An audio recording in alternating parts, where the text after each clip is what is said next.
Dahil napag-aralan na natin ang una at ikalawang modelo, pagpapatuloy natin ang ikatlong modelo ng paikot na daloy ng ekonomiya. Okay. Umpisa na natin. So, maaaring maging familiar ito sa inyo kasi ipapasok pa rin natin dito yung kaunting paliwanag tungkol doon sa ikalawang modelo, kung saan merong dalawang pangunahing sektor, ang bahay kalakal at ang sambahayan. Okay?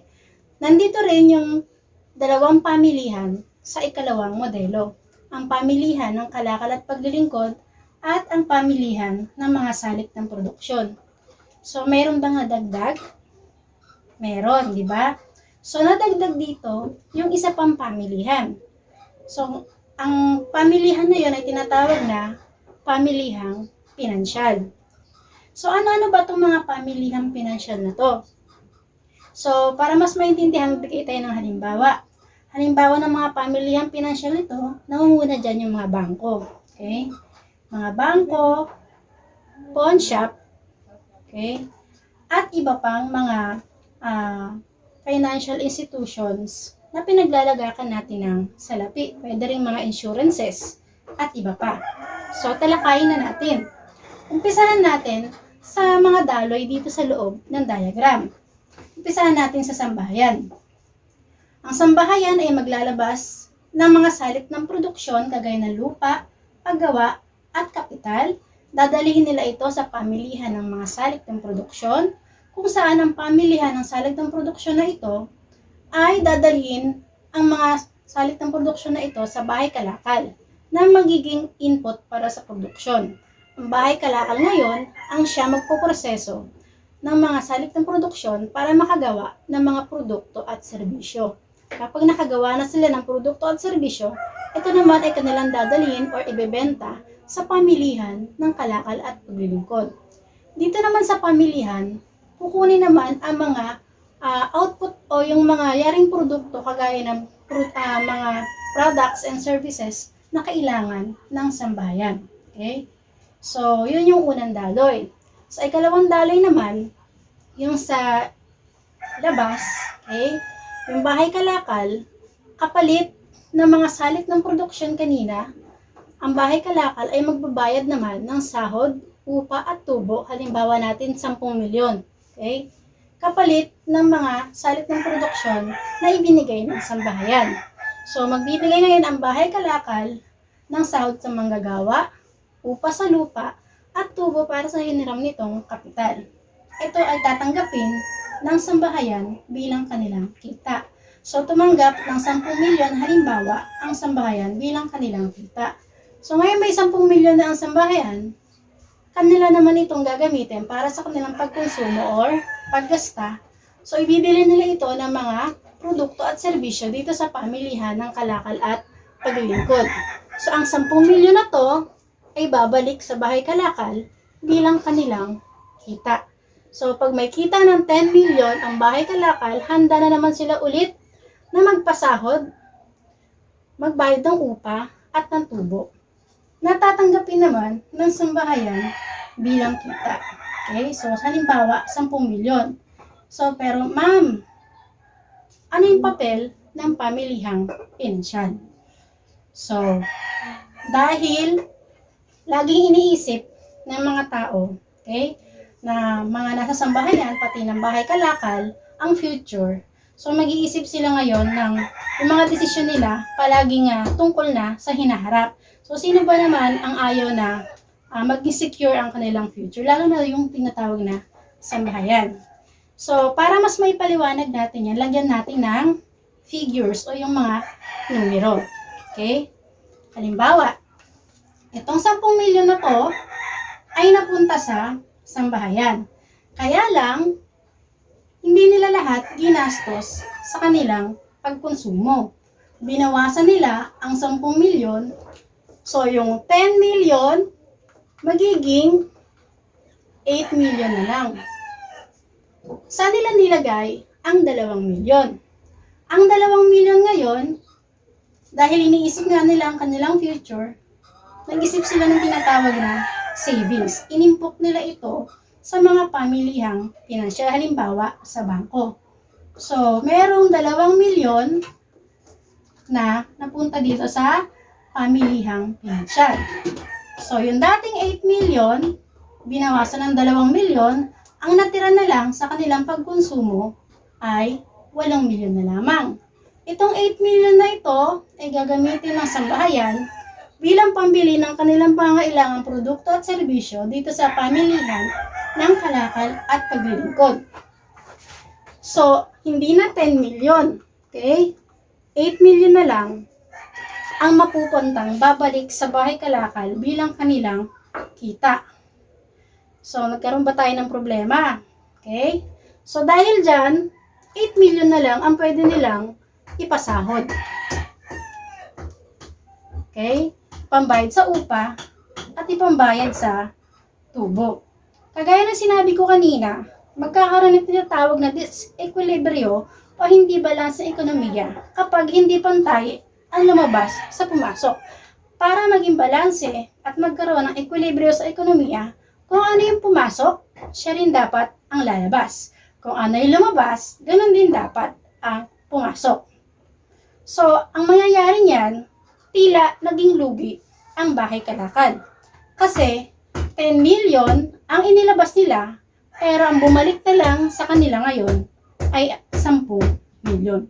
Ano ngayon ang gagawin ng bahay kalakal para maibalik sa kanila ang ilang nawawalan sila or kulang sila ng tinatawag magkano? Okay? Tama. 2 milyon ang nawawala. Saan nila yun kukunin? Sige, saan nila yun kukunin dyan? Naiisip niyo ba yon?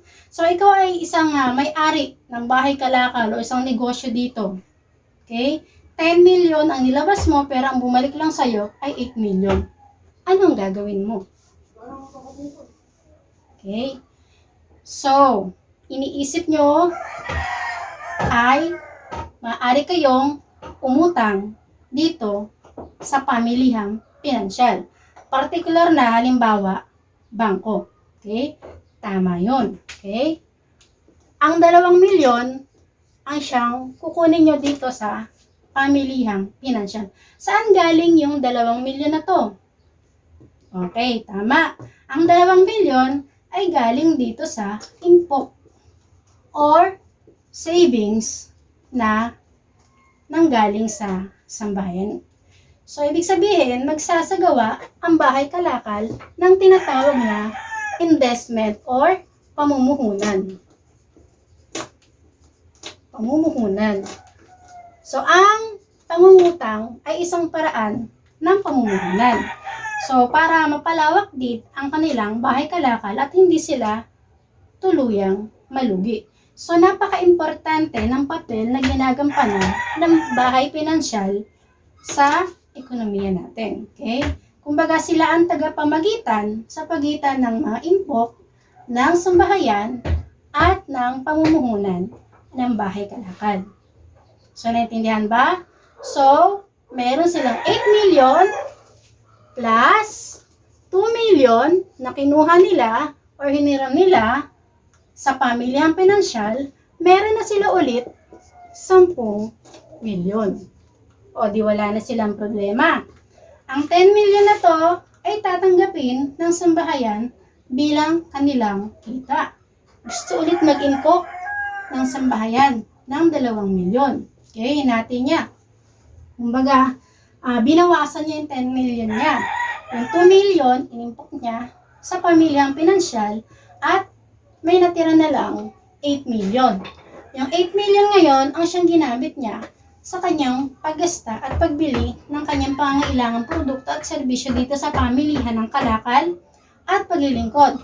At ang 8 million na yan, ang siyang babalik naman muli sa bahay kalakal bilang kanilang kita. So dahil kulang sila ng 8 million, okay, isang matalinong pagdedesisyon ang pagkuha o pamumuhunan o paghiram ng 2 million dito sa pamilihang pinansyal. So, 8 million plus 2 million equals 10 million. Hindi, wala na silang uling problema. Meron bang katanungan? Marahil may naglalarong katanungan sa inyong isipan. So, pag-usapan na lang natin yan sa ating conversation. Okay? So, malamang may tanong kayo. Pero hindi ko na maririnig yan. So, ako rin, meron din akong katanungan. Okay? Ang tanong ko, tungkol sa bahay kalakal. Kumita ba ang bahay kalakal? Gayong, ang inilabas nila ay 10 milyon, ngunit ang pumasok na lamang sa kanila ay 8 milyon. Kumita ba sila? Maaaring, ang iba sa inyo ay nagsasabing hindi sila kumita. Nalugi pa nga sila eh. Okay? Nalugi sila ng 2 milyon. Pero siguro meron ding nag-iisip sa inyo na oo, kumita ang bahay kalakal. Pero ang tanong ko, paano? Paano kumita ang bahay kalakal? Ang sagot ay nariyan din. Okay? Oo, tama. Kumita ang bahay kalakal. Bakit? Paano kumita ang bahay kalakal? Kumita ang bahay kalakal dahil at the end of the day, lahat ng mga nagtatrabaho dyan, lahat ng tao nandito sa bahay kalakal at sa mga pamilyahan na yan ay taga sambahayan. So, ibig sabihin, tumanggap sila ng kita. Okay? Ang mga tao dito sa bahay kalakal, ang mga nagtatrabaho dyan sa pamilihan at sa pamilihan dito ay taga sambahayan din. Ibig sabihin, tumanggap silang lahat ng kita. Naintindihan ba? Okay? Kumbaga, ipinapaliwanag lamang ng modelong ito o ng paikot na daloy na ekonomiya. Sa pamamagitan ng mga modelo, ipinapaliwanag lamang ang bawat papel na ginagampanan ng bawat sektor at pamilihan sa ekonomiya. So, ipinapakita rito yung kanilang interdependence sa isa't isa at ang connection nila at kung gaano sila kahalaga sa ating ekonomiya. Naintindihan ba? Okay? So, hindi lang dito nagtatapos to. Meron pa tayong ika-4 at ika-5 modelo. So, abangan natin yon. Paalam!